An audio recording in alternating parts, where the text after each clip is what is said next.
కృష్ణా జిల్లాలో పేకాట శిబిరంపై పోలీసులు మెరుపు దాడులు నిర్వహించారు. పోరంకి నారాయణపురం కాలనీలో కొనసాగుతున్న పేకాట శిబిరంపై ఒక్కసారిగా దాడి చేశారు.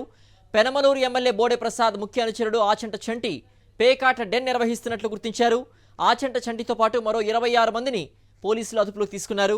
నిందితుల వద్ద నుంచి సుమారు 3 లక్షల రూపాయల నగదును స్వాధీనం చేసుకున్నారు. కృష్ణా జిల్లాలో పేకాట శిబిరంపై పోలీసులు మెరుపు దాడులు నిర్వహించారు.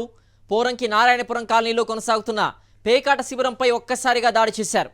పెనమలూరు ఎమ్మెల్యే బోడే ప్రసాద్ ముఖ్య అనుచరుడు ఆచంట చంటి పేకాట డెన్ నిర్వహిస్తున్నట్లు గుర్తించారు. ఆచంట చంటితో పాటు మరో 26 మందిని పోలీసులు అదుపులోకి తీసుకున్నారు. నిందితుల వద్ద నుంచి సుమారు 3 లక్షల రూపాయల నగదును స్వాధీనం చేసుకున్నారు.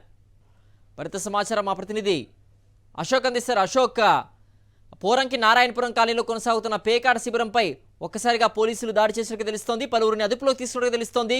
పూర్తి అప్డేట్స్ ఏంటి? కూటమి ప్రభుత్వం ఏర్పడిన నాటి నుంచి కూడా ముఖ్యంగా ఉమ్మడి కృష్ణా జిల్లాలో పేకాట డెన్లను ఎక్కడికక్కడ ఏర్పాటు చేసిన పరిస్థితి ఇవన్నీ కూడా పూర్తి స్థాయిలో టీడీపీ నేతల కనసనలోనే సాగుతున్నాయి.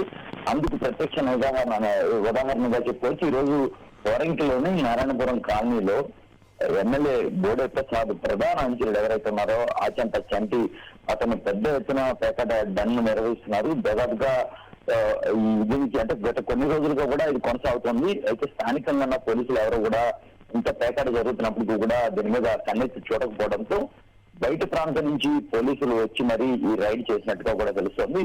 మొత్తం ఈ రైడ్లో చంటితో పాటు 26 మందిని పోలీసులు అదుపులోకి తీసుకున్నారు. వారి నుంచి భారీ మొత్తంలో సుమారుగా 3 లక్షల రూపాయలు పైబడి నగదును అయితే స్వాధీనం చేసుకున్న పరిస్థితి అయితే కనబడుతుంది. అయితే వీటిని విడిపించుకునేందుకు పొలిటికల్ గా తీవ్రంగా ఒత్తిడి అయితే చేస్తున్న పరిస్థితి పోలీసుల మీద కనబడుతుందని చెప్పుకోవచ్చు. ఎందుకంటే స్థానిక ఎమ్మెల్యే బోడే ప్రసాద్ తీవ్రంగా ఒత్తిడి చేస్తున్నారు, రకరకాల ప్రయత్నాలు చేస్తున్నారు. అటు రాజకీయంగాను ఇటు డిపార్ట్మెంట్ తరఫు నుంచి కూడా ఒత్తిడి చేస్తున్న పరిస్థితి మనకు కనిపిస్తున్నట్టుగా తెలుస్తుంది. మొత్తానికి కూడా ఉమ్మడి కృష్ణా జిల్లాలో భారీ స్థాయిలో పేకాట డెన్లను టీడీపీ నేతలే దగ్గరుండి నడిపిస్తున్నారని చెప్పడానికి ఈ రోజు జరిగిన ఈ రైడే ఒక ప్రత్యక్ష ఉదాహరణగా చెప్పుకోవచ్చు. ఓకే అశోక్.